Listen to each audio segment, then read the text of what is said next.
Semana Económica presenta Diálogos de Carrera y del Futuro, con Patricia Canepa. Bienvenidos al podcast Diálogos de Carrera y del Futuro, un espacio creado para inspirar y promover una mentalidad de futuro en el trabajo. Soy Patricia Canepa y una vez al mes entrevisto a personas disruptivas, tecnológicas, emprendedoras que nos enseñan con el ejemplo, porque piensan y actúan con una mirada hacia el futuro. Hoy tengo el gusto de conversar con Marco Loret de Mola, CEO y fundador de MATLAB, Laboratorio Matemático Peruano, y presidente de la Asociación Matemática Perú. Es investigador, desarrollador y docente, y también administrador y marketero de la Universidad de Lima, con estudios en educación y neurociencias en Perú y Estados Unidos. Bienvenido, Marco. Muchísimas gracias, Pati. Un placer y gracias de verdad por considerarme, ¿no? Por tener estos espacios donde podamos hablar un poco de números, hablar un poco de los temas que manejamos. Muchísimas gracias. Feliz de tenerte por acá.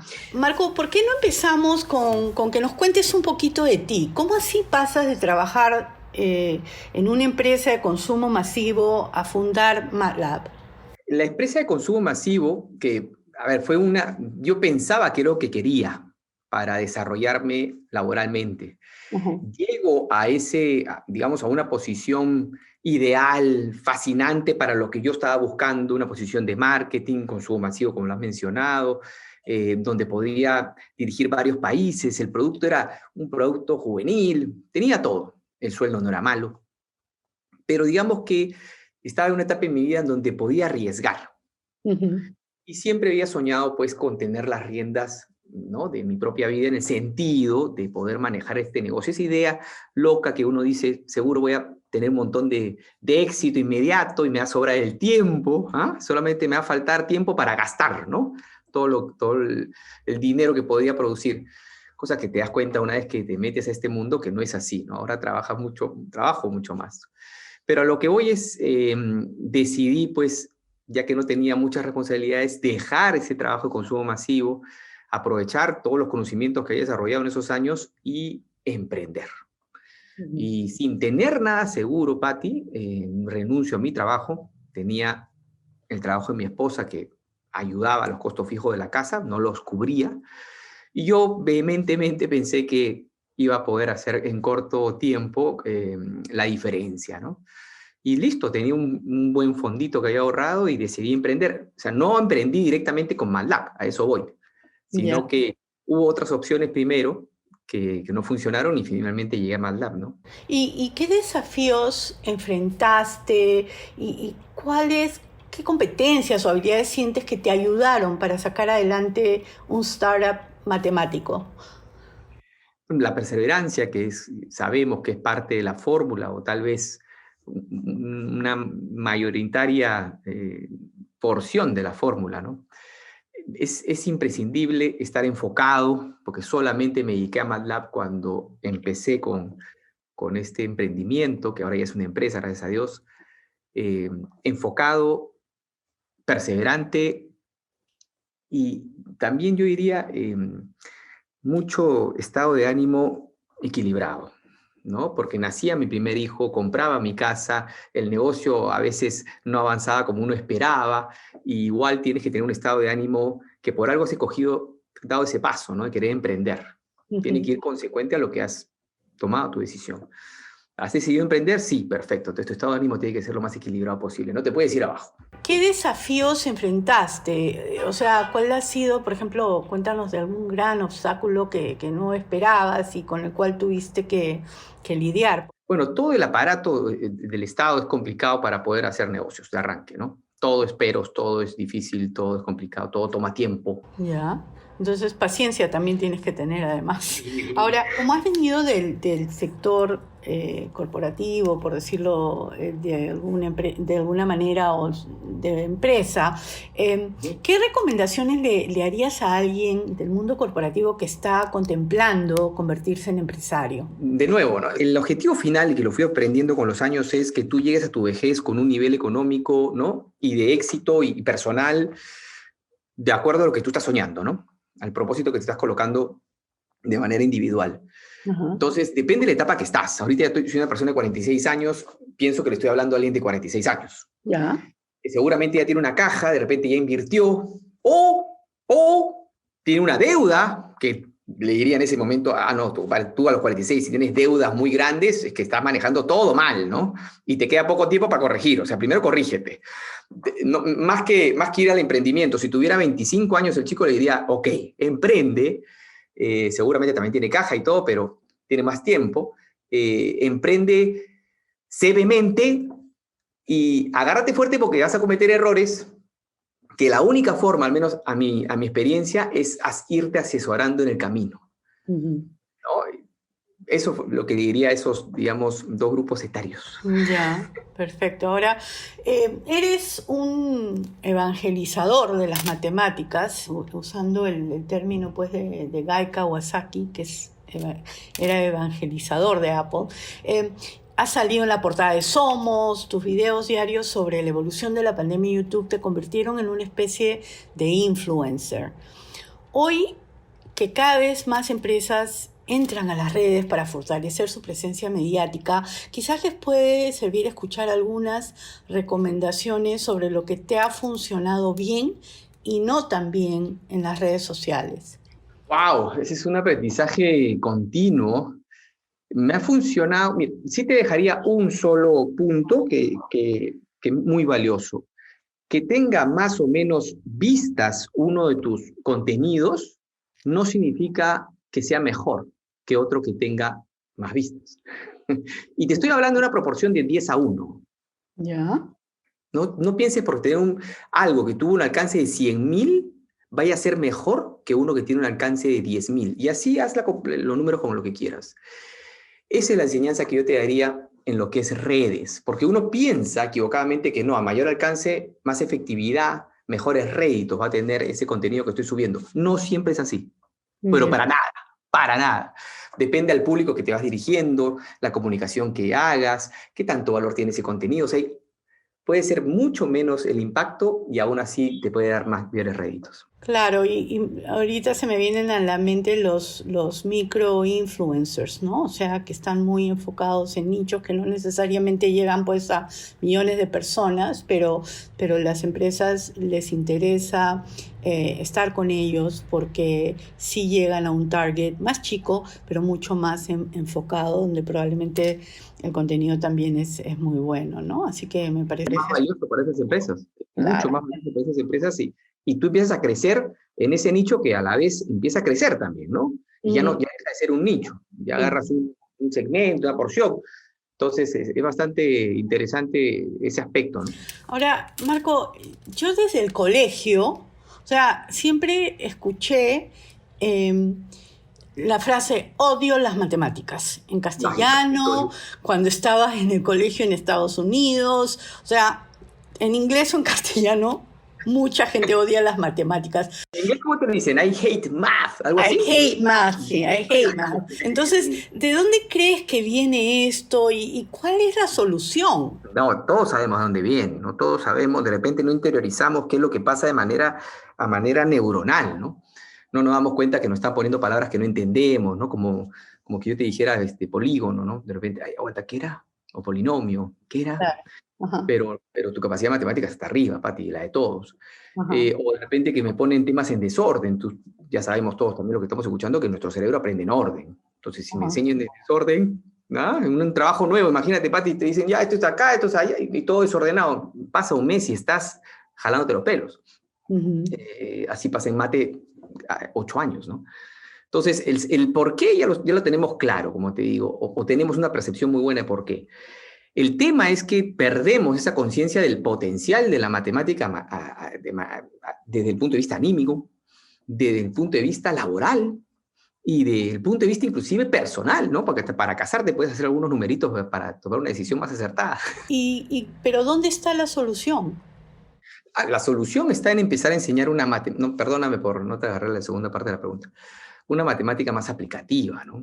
El efecto que pasó con la pizarra. Los números son un lenguaje, Pati. Es como el porcentaje, ¿no? Si tú me dices, oye, van a subir la gasolina 80%, que ahorita ya estamos tan acostumbrados que ya no va a sonar tan fuerte, pero 80% dices, o sea, inmediatamente me entiendes la gravedad del caso, ¿no? Me van a subir el sueldo 80%, ¡wow! ¡Qué maravilla!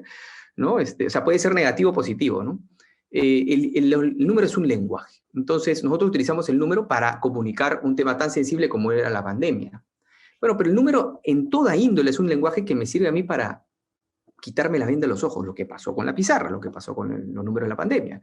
Quitamos la venda de los ojos. Eso hace el número, imagínate en un puesto laboral, imagínate en tu emprendimiento, imagínate inclusive en aspectos personales, como digo, ¿no? Ujú, ujú.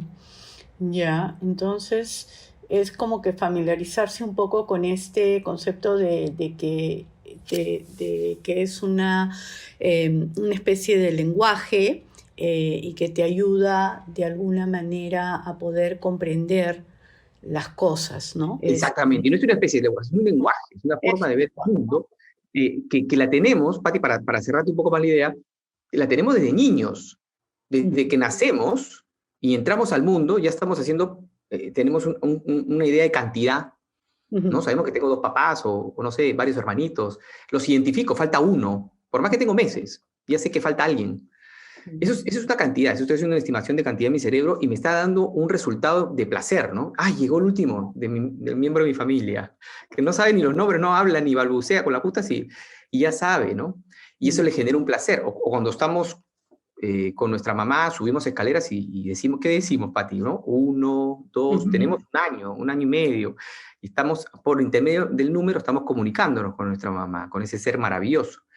Entonces, así continúa. Pero llega a un colegio, 8 años, 9 años, tercer, cuarto grado de primaria, y empieza, y hasta, ojo, ¿por qué digo tercer, cuarto grado de primaria? Porque primero y segundo, el amor continúa con los números. Primer y segundo grado, lo natural, lo que nos están escuchando, papás, sus hijos seguramente primer y segundo grado la rompían en mate. Aprendieron a sumar solos, antes de entrar al colegio, no lo dudo. La mayoría lo hace, es normal. Aprenden los números solos, todo es solo.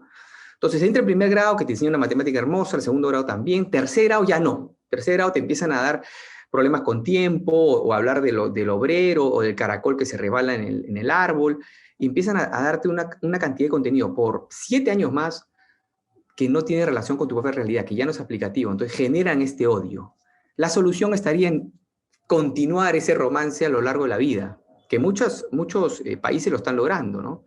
Donde los chicos entienden que la matemática, la aplicativa, ¿qué es? Lo divertida, ¿qué es? Cómo me da solución. Ya. Entonces, hay una solución clara, estamos apuntados, estamos yendo hacia eso actualmente, no, pero tengo fe de que en algún momento lo vamos a aplicar, sí. Ok, entonces estamos hablando de las matemáticas aplicativas, o sea, no había escuchado el concepto, pero qué interesante y me encanta la parte de hacerlas divertidas y relevantes sobre todo. Yo creo que si algo es relevante para uno, toma más interés, tiene más curiosidad, ¿no? Es más cercano a lo lúdico, a lo divertido, si es relevante, por supuesto. Claro que sí. Ahora, ¿qué puertas te abren las matemáticas en el trabajo? ¿Cómo dirías que es el matemático de hoy y del futuro, pensando en el trabajo? Mira, yéndonos al trabajo, ahí siento que hay dos preguntas. Si no entras al trabajo, las matemáticas lo único que te hacen es abrirte puertas. Que el gerente general te mire, que el gerente de tu área te mire, que la persona que está arriba tuyo te mire, ¿no? Y estamos hablando cuando recién ingresas a un trabajo, cuando eres practicante y por supuesto quieres llamar la atención, quieres que la gente se dé cuenta de tu talento, ¿no? ¿Cómo haces eso? O sea, para quienes nos están escuchando, ¿cómo es así que el gerente general te va a mirar? Porque tú tienes algo que los demás no tienen y la mayoría realmente no lo tiene, que es confianza en tu número. Confianza en los números, perfecto, clave. Y un poquito más allá, tienes también un pensamiento matemático. Ya. Que tiene muchísimo valor. Porque si todo es, yo creo que, ¿no? El año pasado me parece que se vendió más. No. Tú ni crees ni te parece. Quiero un número. Quiero un número. Entonces tú, desde que ya empiezas tu vida laboral, para ti es una herramienta el número. Que la gente de arriba, en posiciones superiores, se da cuenta del valor que tiene eso. Ya. Entonces, en mi caso, cada vez que yo he ingresado a un trabajo, y que sí, pues yo utilizaba el número con confianza, con placer, le mostraba números a mi jefe, antes que me los pida, porque eran naturales, pues ahí están.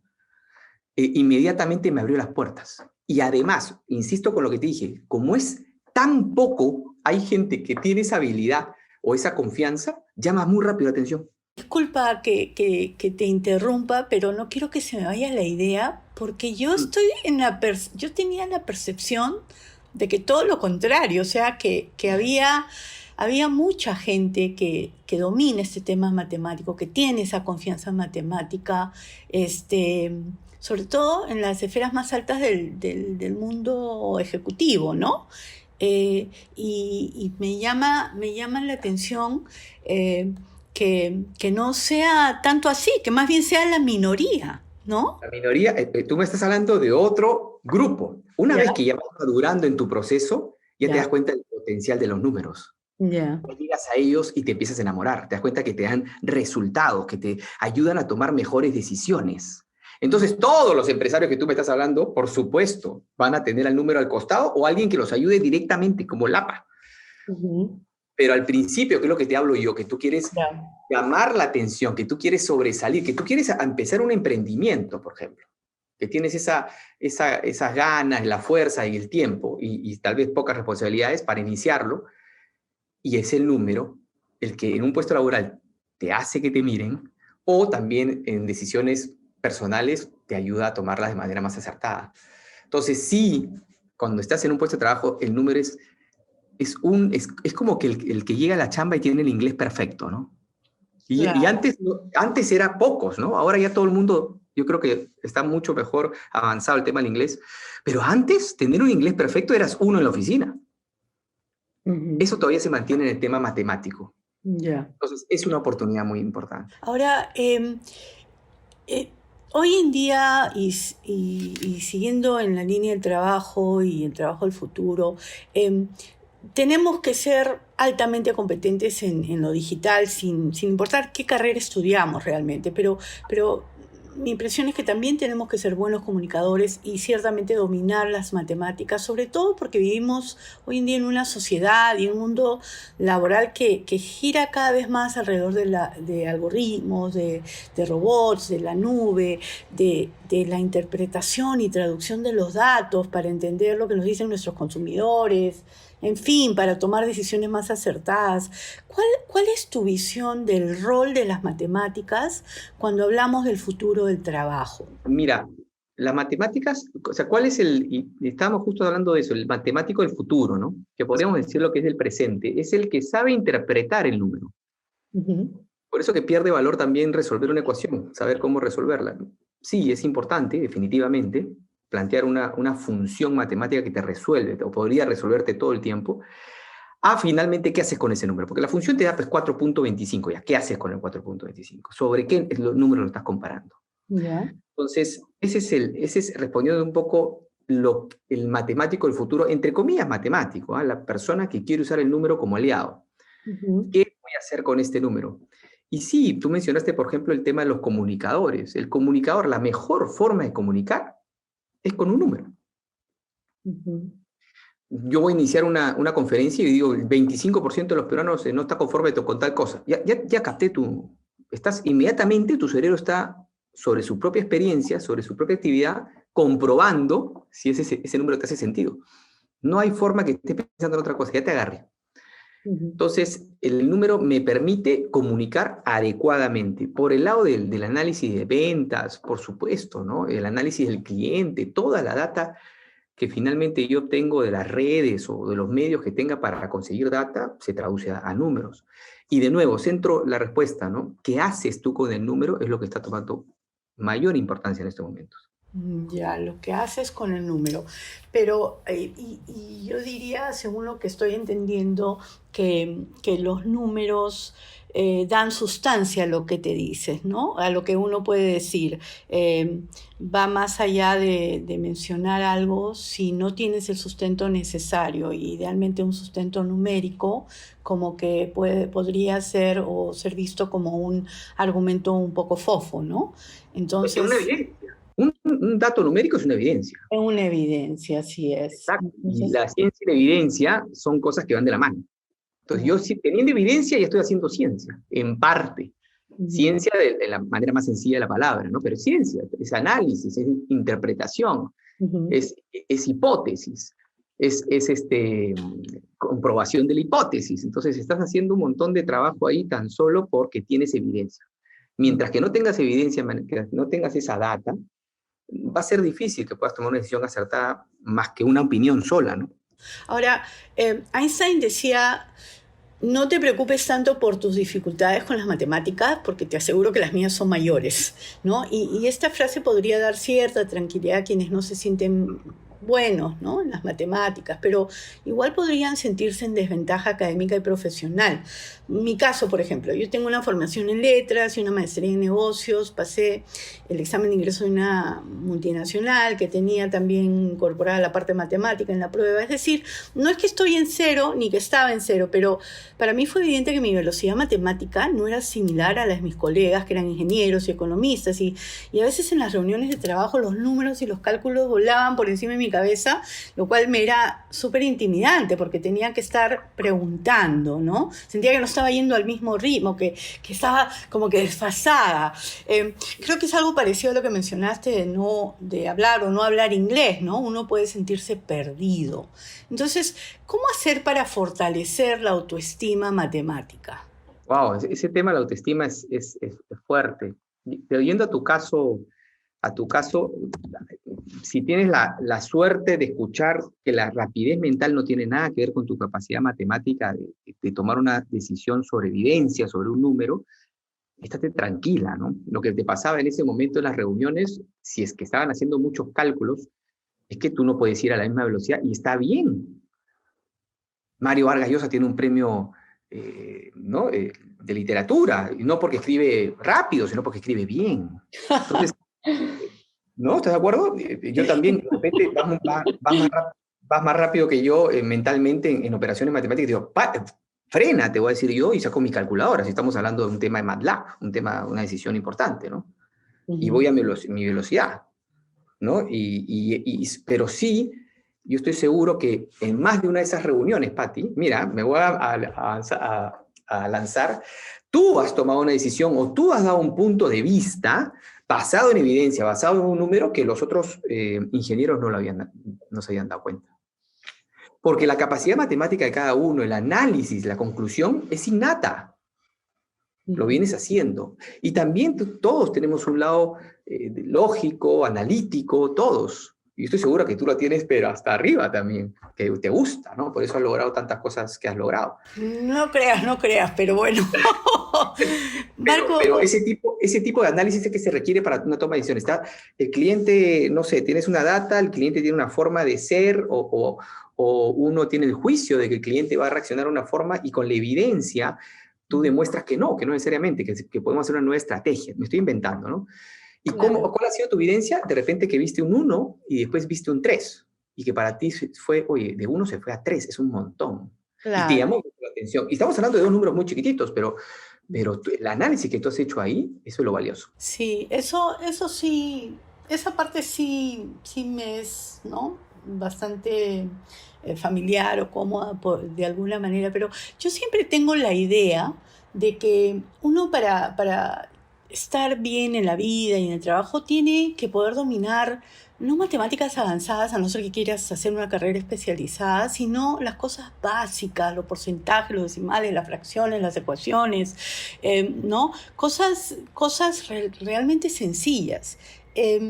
¿Tú estás de acuerdo con eso? Si es que, o sea, para un trabajo promedio en general, ¿o crees en esto de tener que estudiar cálculo avanzado y estadísticas avanzadas como a veces nos exigen en la universidad, aunque no nos vayamos a especializar en esas cosas? ¿Qué opinión te merece esta idea?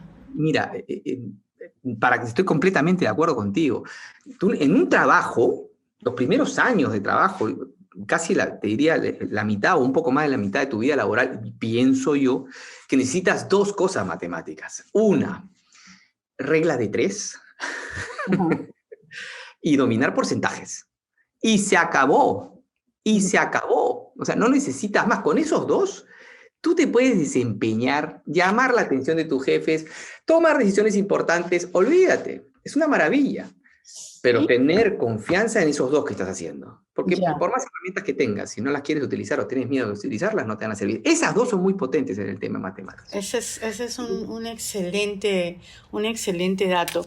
Ahora, una última pregunta, y ya con esto cerramos. Me acuerdo que una vez conversaba con un profesional de educación y le comentaba pues que sentía que no le estaban poniendo mucho foco en desarrollar la agilidad mental de los alumnos, ¿no? Y su respuesta me sorprendió porque me dijo, no es necesario, porque en el futuro todo se va a hacer en la computadora. Te estoy hablando de una conversación de hace varios años. Y la verdad es que yo dije, ¿qué respuesta es esa? No me convenció para nada y tampoco me convence hasta ahora, pero me gustaría saber qué opinión te merece esa apreciación, sobre todo pensando en lo que se espera de nosotros en el futuro del trabajo. No estoy de todo de acuerdo. Seguramente que ha sido... No dudo que ha sido un buen educador y que ha querido darte la mejor impresión o la mejor respuesta. Seguramente si le diera una vuelta más se daría cuenta de sí, ¿no? Tener el número en la cabeza y hacerlo de manera ágil te soluciona inmediato. No tienes que recurrir a una máquina, ¿no? Por más que la máquina cada vez se nos acerque más. Yo pensaría que no, que definitivamente nacemos con una capacidad matemática que si la cultivamos y la mantenemos a lo largo de nuestra vida, solamente nos abre puertas y nos da felicidad en nuestra vida. Entonces, por ahí iría mi respuesta. Ya, qué bueno, qué bueno. No estaba del todo fuera de foco. Pero seguramente lo hizo de volado, no creo, ¿no? Sería un poquito loco decir que no es necesario si es que es un educador. Seguramente lo dijo sin pensar. Ojalá, ¿no? ojalá. Marco, realmente con esto terminamos. Ha sido un gustazo conversar contigo. Ojalá que con tu ayuda podamos hacer que más personas amen las matemáticas en el Perú y en otros lados. Muchos éxitos en agilizar una cultura matemática en el Perú y muchas gracias por acompañarnos. A ti, muchísimas gracias. Y dijiste un comentario para cerrar de Albertito Einstein, que es maravilloso. Él también hablaba de la creatividad, ¿no? Como la herramienta más poderosa que tiene un ser humano. Y estoy de acuerdo, ¿no? Así como la expresión que hablaba de las matemáticas. Recordar que la matemática de nosotros, si tú me dices qué es matemática, para mí matemática lo más cercano es la intuición. ¡Wow! Y la intuición, claro, tú resuelves ejercicios matemáticos un montón, ya no te acuerdas de repente, pero así era por intuición. ¿Qué debo hacer aquí? Entonces, la intuición la tenemos todos. Sí. Y estamos en una vida donde necesitamos profesionalizarnos cada día, actualizarnos cada día. Es impresionante cómo está avanzando todo el aspecto de estar aún activo, ¿no? Ya. Y es solamente nosotros mismos que nos ponemos la pared de no utilizar el número en nuestro propio beneficio. Si realmente nos damos el tiempo, podemos hacer el clic, cambiar eso y empezar a tener un mundo nuevo por explorar. Marco, me ha encantado conversar contigo. Igualmente. Creo que a la gente también le va a encantar escuchar el podcast. Puedes conocer más sobre Marco Lloret de Mola en matlab.com.pe y ver sus videos en YouTube. Con esto me despido. Hasta el próximo episodio. Muchas gracias por su sintonía. Si les gustó el podcast Diálogos de Carrera y del Futuro, no duden en compartirlo y calificarlo. Hasta la próxima.